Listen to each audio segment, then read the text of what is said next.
Happy morning, guys. Just a quick note on a topic that I'd like to sort of touch very quickly after my visit here into Manila. One of the key things I found out was the element of cross-culture sensitization, where most people don't realize we work with different varieties of people from different countries, especially in the Asian market, where you have cross-culture of Indians, Malays, Chinese, Indonesian, Filipinos, Laos, Cambodians, Vietnamese, and they're all a potpourri living in different cities and different countries, especially now with travel being so cheap. So in this particular preview, we had quite a few cross people from different countries who had visited, and one of the key things that I found out of that was that their method of understanding or the level of understanding varied, not because of the language of English, but because of the nuances that is used in the language for them to interpret and decode it, basically. So one of the things I also found out is in cross-cultural sensitization, one of the elements that works out very effective is when one understands how to build rapport up front. It doesn't matter what content you're delivering, but it's more important to understand the aspects of how to deliver, how to connect, and more importantly, what happens when they do connect. My experience working with a lot of participants in India before they would go to the various countries to work with the clients over there. These are some of the IIT graduates and some of the guys in senior management who travel and work in other countries. I found they take care of the basics, such as all of the dining etiquettes, all of the nuances in relation to behavior patterns, understanding culture, understanding what their do's and don'ts of that particular country is before they go over there. So the main focus is on the content, on whatever they're trying to deliver.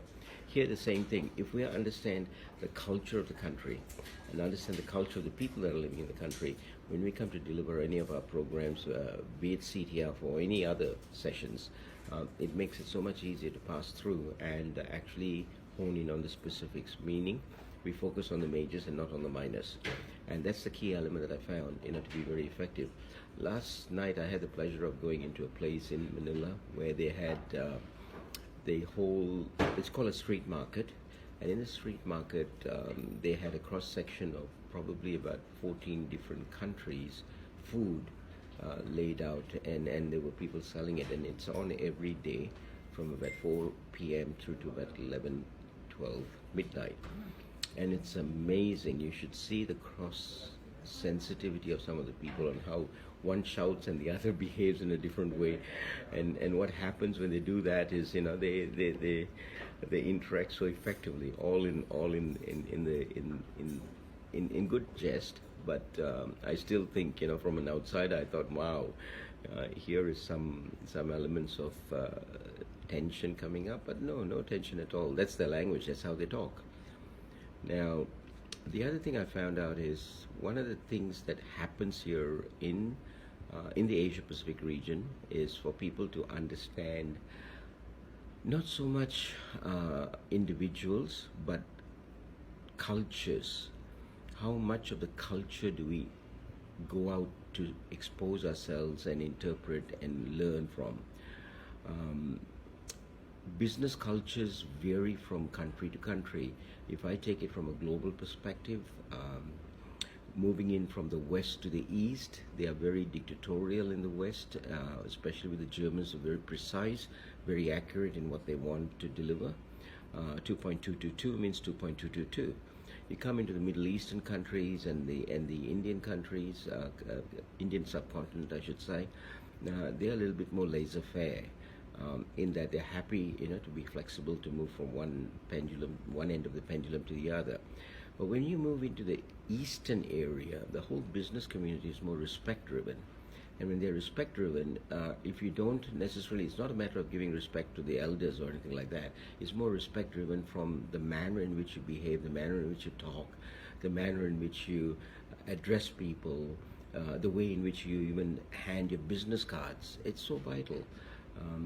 You come into the Japanese markets, they bend down as low as they can to give respect.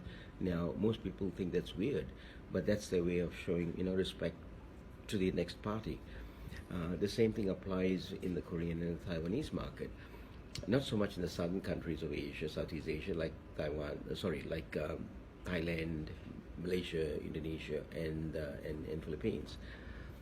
But I thought, these little bits of adjustments or understanding of these little bits of nuances would help us tremendously in connecting, firstly, and in building rapport, secondly, and most importantly, in doing business that we want to do. For those that are the melancholics in the group that are listening to this, if you want to get more information about what I just covered in relation to the moving of the from the west to the east, please check out a couple of models that are on Google. One is called the Richard Lewis model, and the other is the Halsberg model. Now, both of those models show you different ways in which we need to talk and address with people in business communities. Righto, guys, have a good day. Talk to you soon. Have a fantastic weekend. Looking forward to those in Dubai, coming back to Dubai this weekend, guys. Ciao.